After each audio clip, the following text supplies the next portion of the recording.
that you are sending to the web application, like your picture, because you are updating your profile inside the MySpaces. Executables, PDF file, whatever it is. Okay, so we had developed 2 years ago a network intrusion detection system that is called Poseidon, that is here.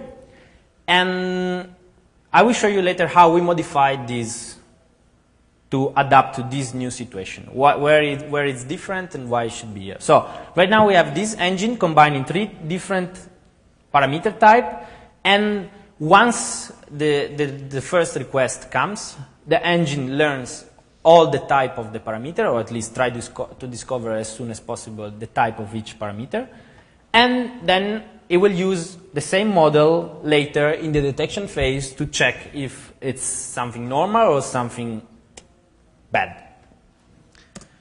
So this is again like this is the data flow that the information is gonna follow during the training phase and during the testing. So during the training phase, the request is coming, the classification is telling me it's okay, you can use it for training the engine.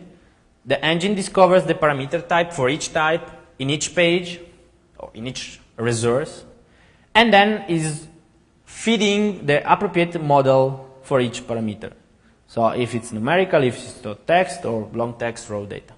When it's testing this phase, the classification phase, it's not used anymore. Okay, so let's look at the first 2 parameters, the first 2 types of parameters. So the numerical mode just has to discover if it's an integer number, if it's a decimal number, and it's just checking that the later request will be matching this. If we are still receiving number, this is the simplest one. Everybody can understand just thinking about it. The point is just that the system learns that that is a number actually. Then we have the short text model. So the grammar checker. I don't know, well, not everybody here made studies in the computer science field, so let's try to make it as simple as possible. Let's say that you are observing some text, and you have this sequence, like my short text, and you feed in to an automaton. This is the automaton. So the automaton is just telling you which is all the possible state that you can find when analyzing the string. So like my short text is starting with M, and we have M here, then there is Y, and it goes on. And then, for example, we observed that we can have my short text 1 or my short text 2. So this stuff is like summarizing all the samples that we have seen, and it's building for every sample, is analyzing, and if needed, building something like this, describing what we can see. For example, we could have my short text and my long text. So here, where there was the Y, we would need another arrow going to the L to represent this information. The good stuff about grammars is that you can make them general.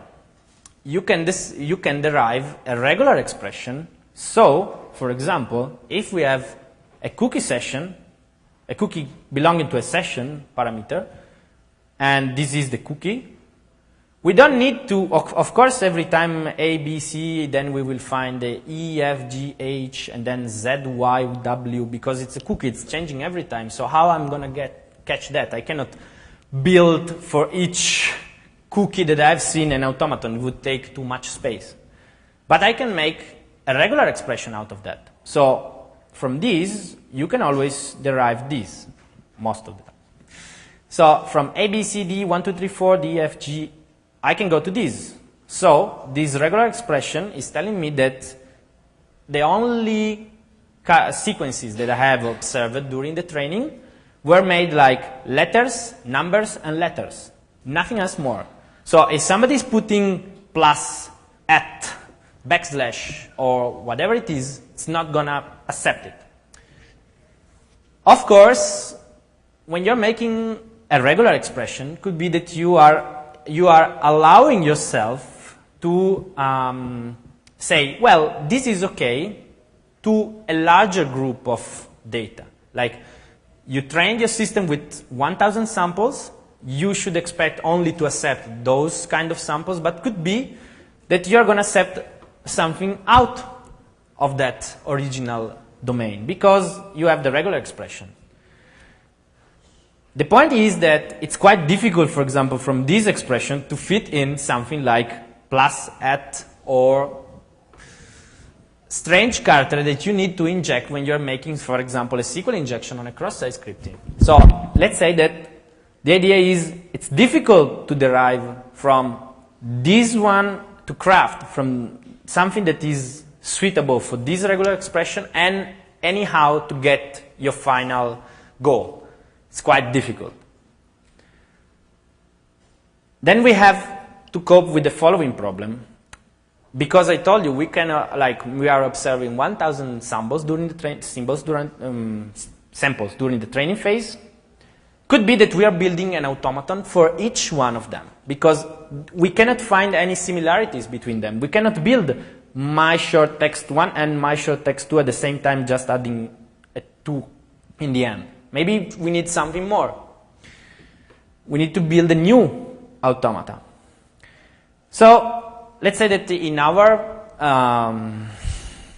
during our experiments, we saw that if you're going for more than 10 automata, the analysis just become totally infeasible because you will need so much space on the disk in the memory that the system is going to crash. So what we are doing also for the short text model is tracing also the length information. So we will see how long the samples are. So let's say that commonly you get a sample that is 10 characters long, plus minus 5. Okay, so you are in that moment you are allowing the system to the intrusion detection system to accept everything that is between 5 and 15. And now something of 200 is coming. Well, that's quite weird, and the system will raise the alert. This detection using the length information has been proved to be quite reliable. I mean, it's quite good. Of course, if you have a length, if your length is saying that the maximum allowed is 15 and the attacker is able to put everything in 7 bytes or 7 characters, it's not gonna be detected. This is, for example, a parameter search that we met during our experiments. And as you can see, this stuff is quite long.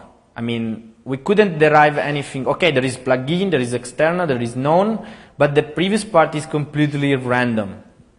So this is typically something that for which we would use the length information instead of generating the regular expression, because you cannot derive anything from here.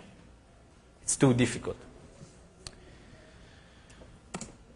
Okay, now we have the raw data model or the long text, the emails basically, or the binaries that you are sending to the web application. So as I said before, it's like a modified version of our previous network intrusion detection system, Poseidon.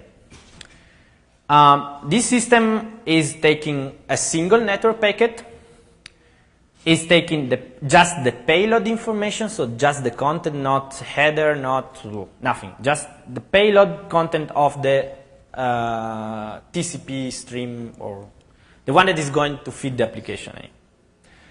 And there are 2 layers in these, 2 layers that joint that are used to make the analysis.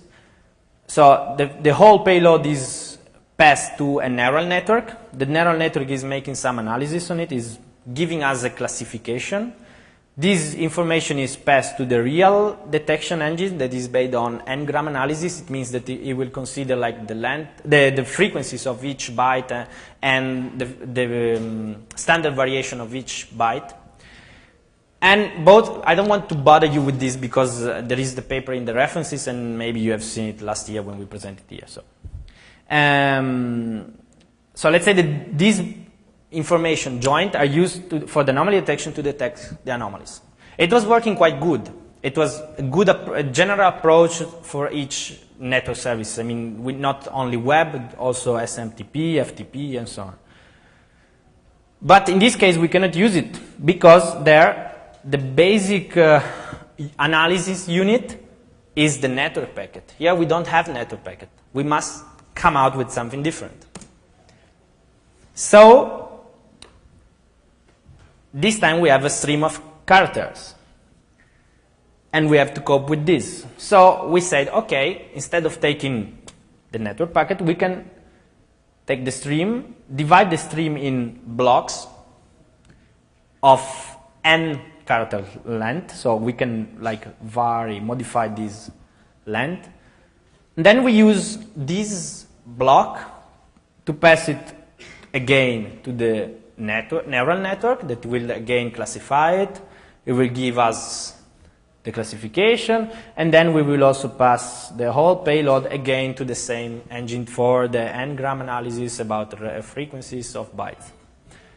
In this way, we are not bounded anymore to the network packet, and we can have, let's say, the same correctness in the analysis, because the system before was really working quite good for network packet.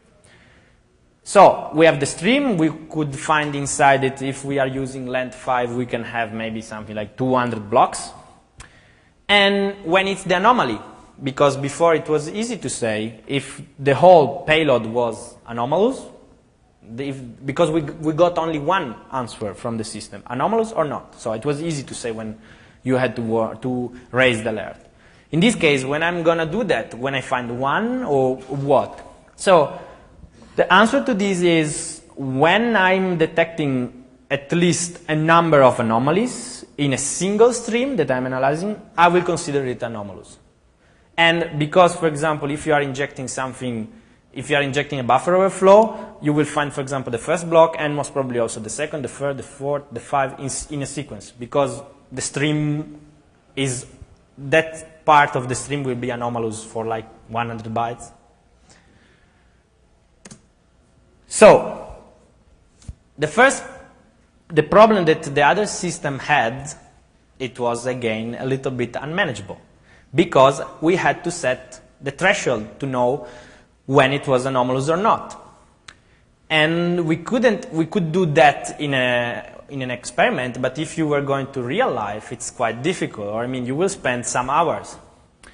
So we said, okay, let's see if we can get rid of this. Yes, we can, because, of course, the threshold settings, I mean, if I'm setting a threshold value of 10 or at 20, the false positive rate and the detection rate will change completely. So we tried to get rid of this, and we say, okay, we can use this parameter as a threshold setting, and so the number of anomalous n-gram inside the single stream, and we saw experimentally that this is a good value.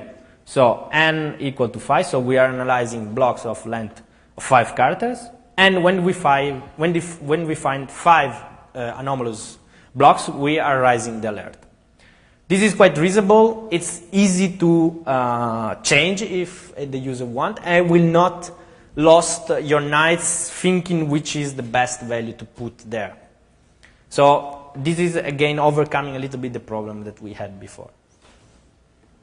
Now, the benchmarks. Okay, this is